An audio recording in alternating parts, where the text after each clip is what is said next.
Ouais, non, mais je suis ravie. Du coup, voilà, je suis contente du salut parce que j'aime bien. Je te laisse. Peut-être commencer à faire installer les gens.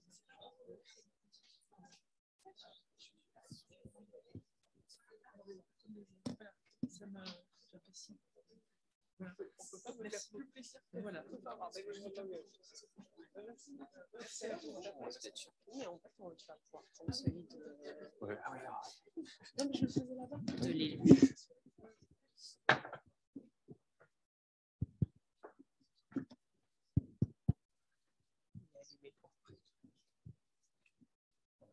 Voilà. Comme ça. J'ai juste un petit mot d'introduction, de bienvenue, vraiment rapide.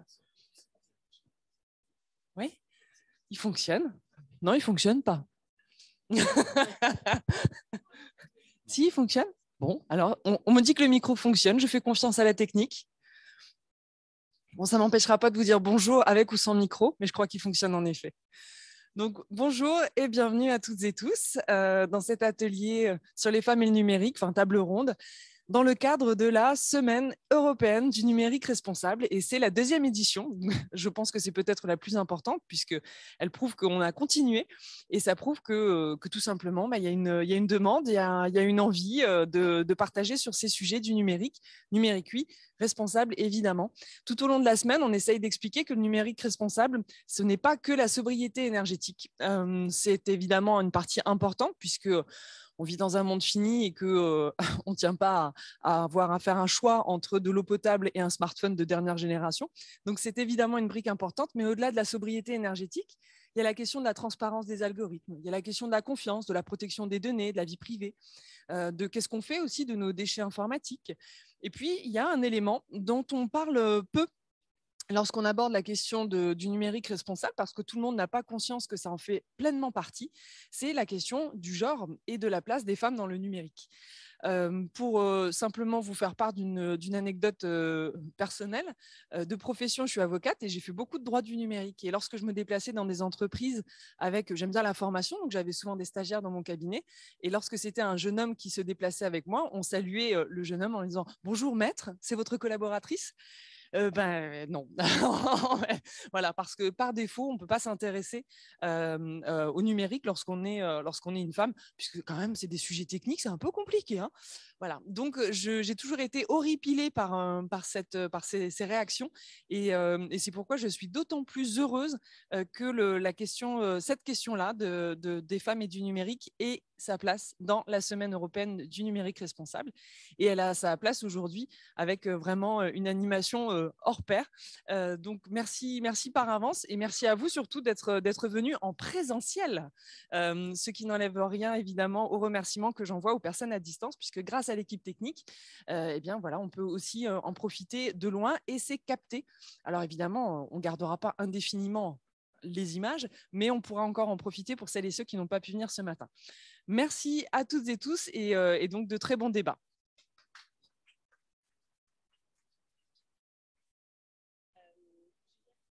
Maison de l'Emploi de Strasbourg, on a voulu organiser cette matinée avec l'Eurométropole de Strasbourg pour mettre l'accent sur l'accès à l'emploi et aux formations du numérique pour les femmes sur le territoire. Donc, on va commencer par une table ronde avec une présentation d'une étude réalisée par Ipsos et Epitech sur la féminisation des métiers du numérique. Il y aura une petite discussion jusqu'à 10h. Évidemment, n'hésitez pas à intervenir ou à noter vos questions d'ici là. Et ensuite, de 10h à midi, il y aura plusieurs témoignages de femmes entrepreneurs, de professionnels du numérique, d'étudiantes en école du numérique. Et en parallèle, il y aura des ateliers à l'étage. Voilà, je vous en redis 2 mots à la fin. Merci à tous d'être là. Et du coup, on va commencer avec toi, Florian Joufflino, d'Epitech. Je te laisse prendre la parole. Bonjour à tous. Est-ce que vous m'entendez bien? Ouais. Oui. Alors, c'est parfait. Je m'appelle Florent Joufflino, je travaille pour Epitech, qui est une école d'informatique. Je vais vous toucher 2 petits mots sur Epitech pour que vous compreniez ce qu'on y fait. École d'informatique qui est présente sur 15 campus en France. On forme au travers de différents parcours. Le plus connu, c'est le parcours Grande École qui se fait en 5 ans et qui permet d'aller jusqu'au niveau master. Mais on a aussi d'autres parcours qui sont des parcours plus courts, des parcours parfois en alternance, parfois à destination des jeunes qui sont décrocheurs. Et en fait, ça nous permet d'avoir une une très grande diversité de profils dans notre école. Vous aurez le témoignage tout à l'heure d'une presque alumni, parce qu'elle est bientôt diplômée d'Epitech, et elle vous racontera peut-être aussi quel a été son parcours dans l'école. Moi, j'ai 15-20 minutes pour vous présenter une étude qu'on a réalisée avec Ipsos, donc qui est un cabinet d'études, un institut de sondage, etc., qui était bien connu pendant la période présidentielle. On s'est associé à eux pour aller questionner quels étaient les freins qui empêchaient les lycéennes de s'orienter post-bac vers les formations au métier du numérique. Pourquoi on s'est posé cette question-là? Puisque, comme toutes les écoles d'informatique, d'ingénieurs, on est en réelle difficulté sur ce sujet-là. On a un fort déséquilibre dans nos effectifs entre les garçons et les filles. Et cette tendance, à l'échelle du secteur, régresse depuis les années 80. On a essayé plein de choses.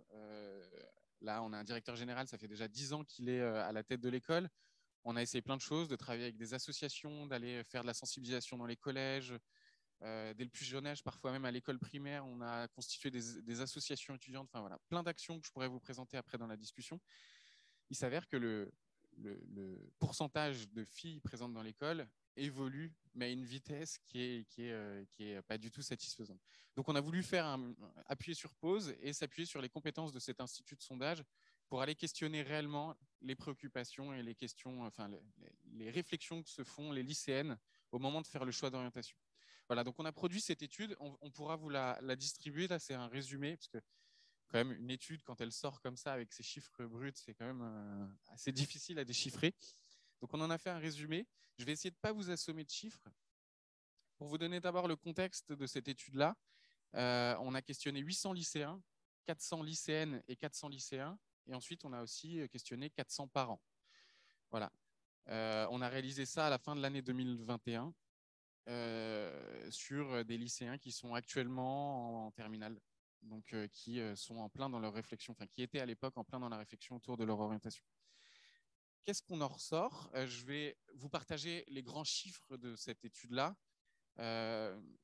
Je pense que pour certains, ça va conforter des partis pris ou des stéréotypes que vous aviez ou des points de vue que vous aviez.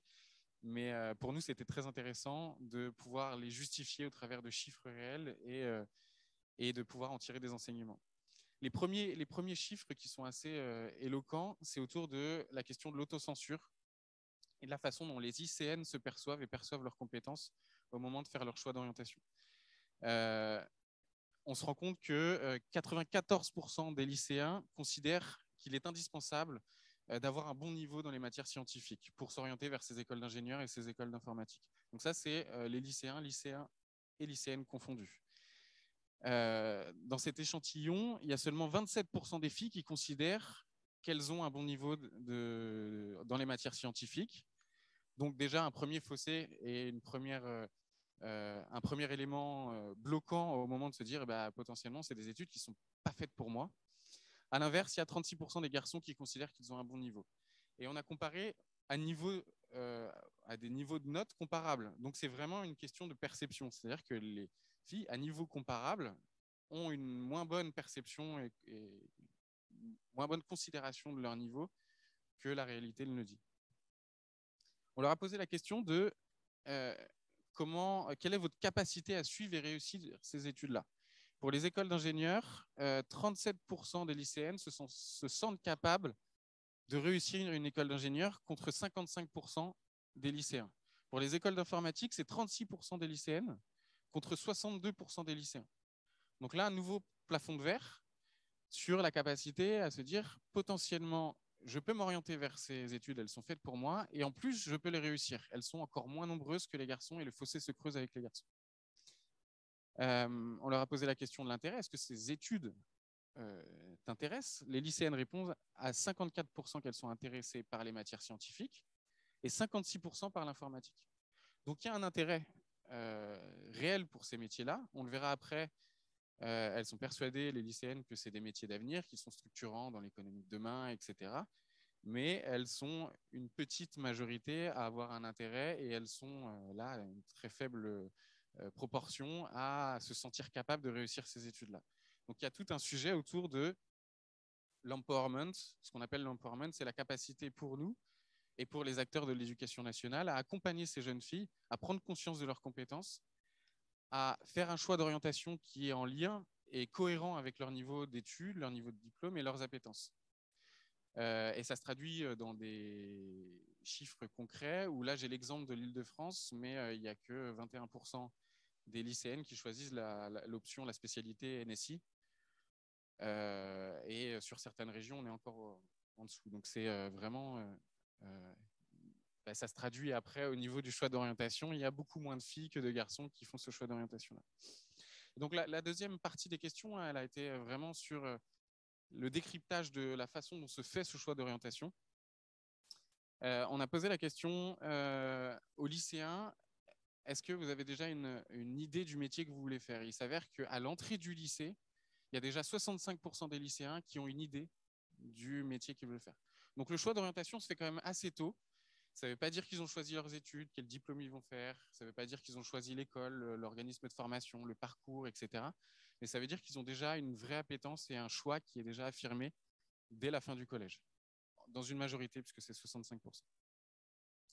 On a posé la question de qu'est-ce que tu attends, toi, de ton futur métier? Et là, évidemment, les attentes sont très genrées et très différentes. Les attentes qui ressortent le plus côté lycéenne, il y a le salaire déjà en premier, il faut le dire. Elles sont nettement devant les garçons sur la volonté d'avoir un métier rémunérateur. Et ensuite, les éléments qui viennent ensuite, c'est la sécurité de l'emploi, la stabilité professionnelle, l'équilibre, la capacité à avoir un équilibre dans son métier pro et perso, et la capacité à avoir dans son métier à avoir un métier porteur de sens. Voilà, quand les garçons, je le fais de tête, mais c'est plus sur l'enjeu d'avoir des responsabilités, l'enjeu de reconnaissance au travers de son métier, la progression professionnelle, etc. Donc là, il y a un fossé qui est exactement pareil que dans les autres métiers, qui est peut-être un constat qu'on pourrait faire à l'échelle de la société, mais qui réaffirme un certain nombre de biais entre lycéens et lycéennes. Et ce qui est intéressant aussi, c'est qu'on se rend compte dans l'étude que les parents ont les mêmes biais, c'est-à-dire en matière d'attente, ont les mêmes attentes pour leurs filles que les filles ont pour elles-mêmes, alors qu'ils ont les mêmes attentes pour leurs garçons. Voilà, je ne sais pas si je suis clair, mais en tout cas, c'est une vraie différence en fonction de si on est parent de garçon, on va attendre d'autres choses du métier et du choix d'orientation que si on a une fille. Il y a une donne qui est assez intéressante dans l'étude pour nous en tant qu'école, c'est que ces métiers, ils sont difficiles à comprendre, ils sont pas toujours très concrets, les parcours de formation ne sont pas toujours très concrets et palpables, et donc il y a une vraie difficulté, lycéens et lycéennes confondus, à se projeter dans ces métiers-là et à prendre conscience de quelle va être la réalité du quotidien dans une école, quels sont les modules, les matières enseignées, quels sont les emplois à la sortie. Et donc ça, nous, forcément, on en a un peu conscience, puisqu'on travaille nos journées portes ouvertes, on rôde des discours, etc. Et dans l'étude, ça ressort très clairement. Il y a une difficulté, c'est qu'en faisant en sorte que ces métiers soient plus concrets, plus réalistes et plus palpables dans la vie et dans le quotidien, on va aussi pouvoir déconstruire un certain nombre de stéréotypes en expliquant réellement ce qui va se passer dans les métiers, la capacité à réussir, en rassurant au travers de cette description plus concrète. Voilà, et on a posé la question, donc vous, comment va se faire ce choix d'orientation? Donc on a vu, il y a déjà des attentes autour du métier. On a posé la question de qui est autour de vous la personne en qui vous avez le plus confiance pour faire le choix et qui pèse le plus dans votre décision. Et donc là, ça paraît assez naturel aussi, c'est les parents qui apparaissent en première position, très largement devant le reste des interlocuteurs. Et vous allez voir, ça a son importance. Les parents arrivent en première position. La deuxième position, assez loin, c'est les salons d'orientation, c'est-à-dire les journées portes ouvertes, etc. Tous les lieux qui vont permettre d'aller à la rencontre des acteurs de la formation. Ensuite arrivent les professeurs de lycée. Ensuite arrivent les conseillers d'orientation. Et en dernière position, les autres membres de la famille qui sont des tiers de confiance frères, sœurs, oncles, tantes qui ont parfois une connaissance du métier, qui ont déjà fait ces études-là et qui vont conseiller. Mais le premier acteur en qui le lycéen va se confronter et va construire son choix d'orientation, c'est le parent.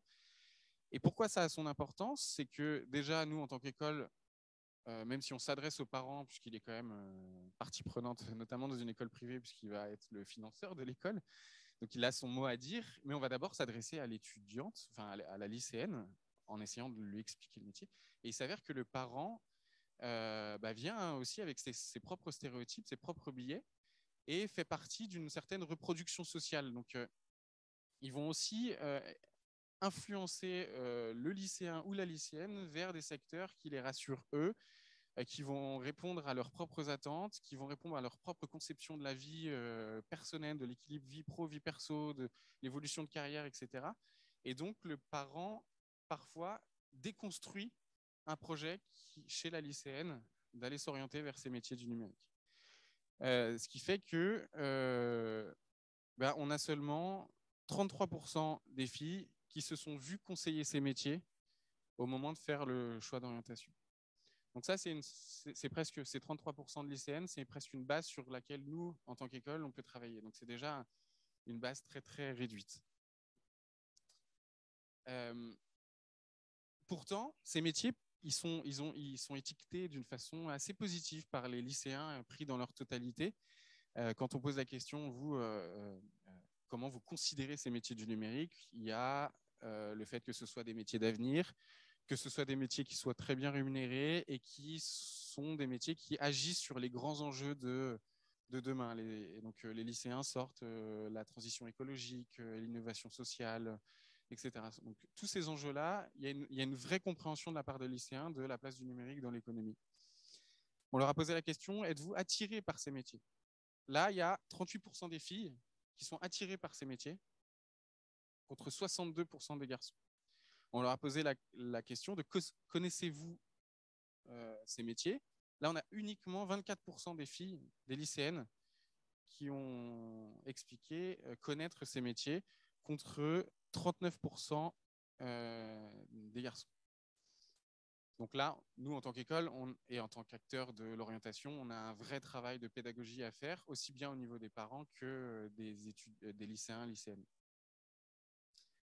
On leur a posé la question de avez-vous une perception positive ou négative de ces métiers? Et c'est là où c'est assez violent pour nous, école d'informatique. 75% des lycéennes disent avoir une perception négative de ces métiers. Et les mots qui ressortent le plus souvent, c'est ennuyeux, trop technique et trop complexe. Donc là, c'est en partie, évidemment, on a une part de responsabilité puisqu'on a à déconstruire ça, vraiment.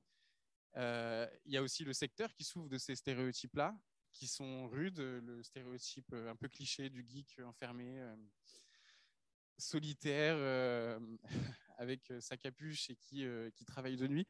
Ça reste des clichés qui sont très bien ancrés dans la tête des parents et qui structurent la culture commune aussi dans les séries, dans ce qui est transmis aussi parfois par certaines écoles, nous compris la culture geek, telle qu'on l'explique aux lycéens, elle est parfois très connotée.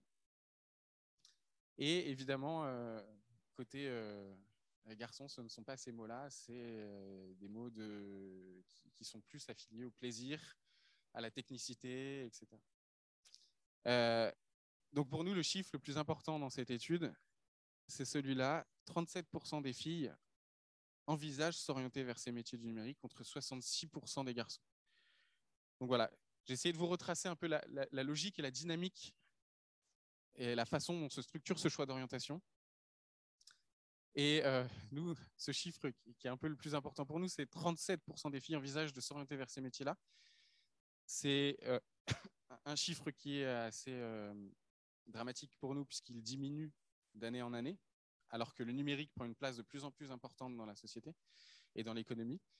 Il est dramatique puisque nous, ça se ressent réellement dans les dossiers qu'on reçoit à l'entrée. On a très très peu de dossiers de lycéennes qui arrivent. Et donc, c'est un effort commun. Et donc, je suis ravi que ce soit le sujet qui soit choisi pour cette matinée ou cette journée-là, puisqu'on a collectivement, en tant que parents, en tant que tiers de confiance, enfin voilà, comme je vous l'ai dit, on a tous autour de nous à déconstruire ces clichés-là, puisque ce sont des clichés. On le voit dans la réussite et les majors de promotion à Epitech. On a régulièrement des filles, ce n'est pas une question de genre, la réussite de ces études-là. Et donc, nous, on a identifié 3 leviers avec Ipsos sur lesquels on pouvait travailler. Le premier, il est naturel et c'est des choses qu'on fait, mais sur lesquelles on va transformer notre façon de travailler, c'est la question de l'orientation, la façon dont on va s'adresser aux lycéens et à leurs parents. Et là, vous avez vu, on a des sacrés défis de pédagogie, de déconstruction de stéréotypes, voilà, on va mettre en valeur nos rôles modèles, etc. C'est ce qu'on fait déjà, mais en tout cas, rien de mieux que de faire témoigner les gens qui ont déjà fait nos parcours. Le deuxième sujet, c'est la question de nos écoles, de faire de nos écoles des lieux, ce qu'on dit safe et inclusifs, mais c'est-à-dire que nos écoles aujourd'hui sont extrêmement déséquilibrées dans le pourcentage de garçons-filles. Nous, pour vous le dire très clairement, on est à 8% de filles à Epitech. Donc, on est en dessous de la moyenne dans les écoles d'informatique. Alors, ça augmente, mais si, c'est un peu comme la différence salariale entre hommes et femmes. Si on reste à cette vitesse-là, on en a pour plusieurs décennies pour arriver à la parité. Donc, on a une révolution à faire interne. Et pour faire ça, pour rassurer les lycéennes et leurs parents à s'orienter vers nos métiers, on doit être dans une certaine radicalité aussi dans nos écoles en matière de lutte contre le harcèlement, c'est des cas qui sont extrêmement rares, mais en tout cas, on doit faire preuve d'exemplarité dans nos écoles pour faire en sorte que le fait de se projeter dans ces environnements qui sont extrêmement déséquilibrés soit beaucoup plus rassurant pour les lycéennes et leurs parents. Et puis le troisième axe sur lequel on a besoin de travailler, je ne vous ai pas donné de chiffres, mais ils sont présents dans l'étude, c'est sur la partie d'insertion professionnelle. C'est le rôle des entreprises. Il est clé puisque les parents et les lycéennes considèrent que les femmes sont extrêmement désavantagées en milieu professionnel. Donc, c'est vrai qu'il y a une différence, mais dans le secteur du numérique, il s'avère que cette différence, elle est moins grande que dans d'autres pans de l'économie. Et les entreprises ont un vrai rôle à jouer sur la question, au moment de l'orientation, de venir dans les écoles, de venir expliquer les métiers, de participer avec nous à expliquer le concret de ces métiers-là et à rassurer et mettre en place des choses au moment de l'insertion professionnelle sur les évolutions de carrière, l'égalité salariale, l'égalité homme-femme, sur les enjeux de management, etc. Donc, l'entreprise a aussi son rôle à jouer sur l'ensemble du process de l'orientation pendant l'école et ensuite en situation professionnelle. Voilà. Je vous invite, si vous voulez aller plus loin dans cette étude, elle est disponible sur notre site et sur le site de Ipsos. Les chiffres sont colossaux, donc c'est les chiffres d'Ipsos, donc c'est assez rude à lire. Mais il y a beaucoup de choses qui sont très intéressantes pour tous ceux qui sont parents, qui travaillent au contact de jeunes ou sur les questions d'orientation. Donc, nous, ça nous a mis un nouveau coup de pied au derrière, s'il en fallait un, pour se dire, objectivement, on a des clés, elles sont posées, et il faut qu'on soit dans une démarche qui soit beaucoup plus volontariste et radicale sur ce sujet-là. Voilà. Je ne sais pas si vous avez des questions, mais en tout cas, on va aussi en débattre avec... Oui, merci Florian pour la présentation.